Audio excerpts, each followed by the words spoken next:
Reverend Teresa Logue, and she is the director of Home of Hope, that is an organization and a part of Teen Challenge that is doing for women what Teen Challenge here of Greater Phoenix is doing for men.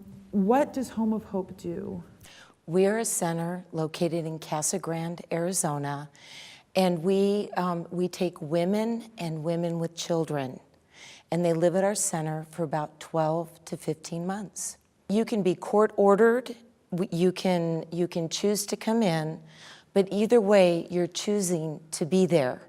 Like you heard earlier, we are grace-based, and that, we really believe that means that God has empowered you to make good choices while you're at our center. I always tell the women that come into our program that nobody decides that they're going to be a drug addict, maybe lose custody of their children,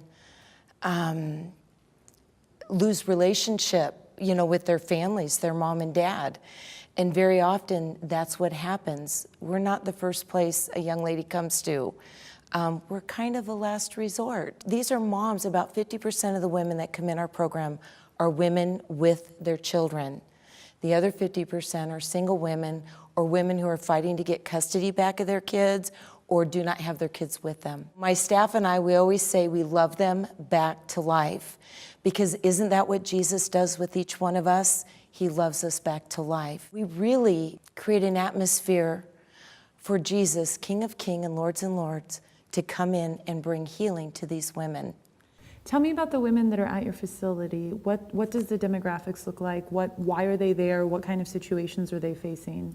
Well, it would really surprise you, but we have women that come over from all over the United States, and they come from all kinds of backgrounds. When you struggle with addiction and you're a woman, very often we find prostitution involved. 98 to 99% of the women who come into our center have experienced sexual abuse, domestic violence, or both. When they start telling their stories and you find out that they're cutting or they're struggling with anorexia or bulimia, we address all those issues along with the abuse. Our job is not to turn somebody away because they struggle.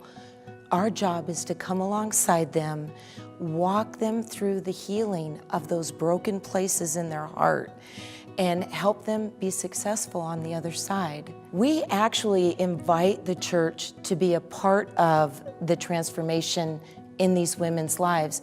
We have a process we call life coaching, and we invite volunteers, mature Christian women who will come alongside our women and love them back to life, giving biblical solutions to everyday struggles and problems. It's not unusual for the women to come in with or without their children that have open CPS cases. So we work with the court systems, and we provide a high level of accountability so that if they have a situation like that, we'll notify CPS how they're doing in their program. We provide an atmosphere for visitations with their children. And we have seen like 147 children restored back to their moms since we opened 14 years ago. And that's huge. These are children that are not in our foster care system, and these mothers are taught to parent their kids. We don't do it for them.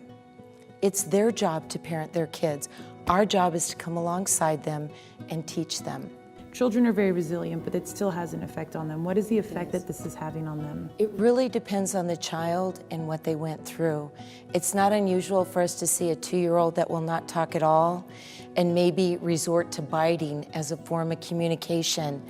And so in our child care, we have a licensed child care in our facility.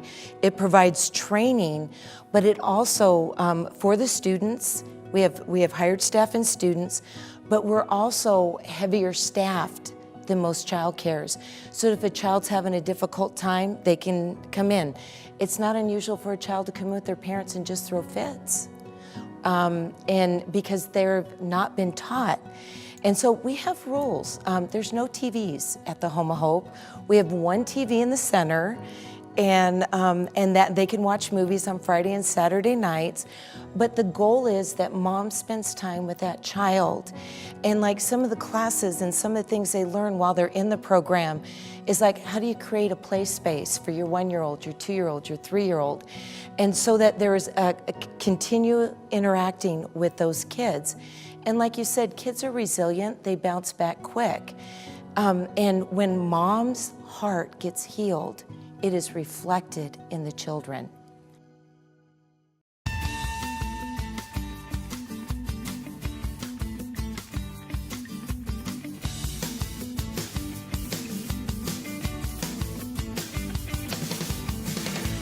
This program has been sponsored by the Trinity Broadcasting Network, Post Office Box A, Santa Ana, California, 92711.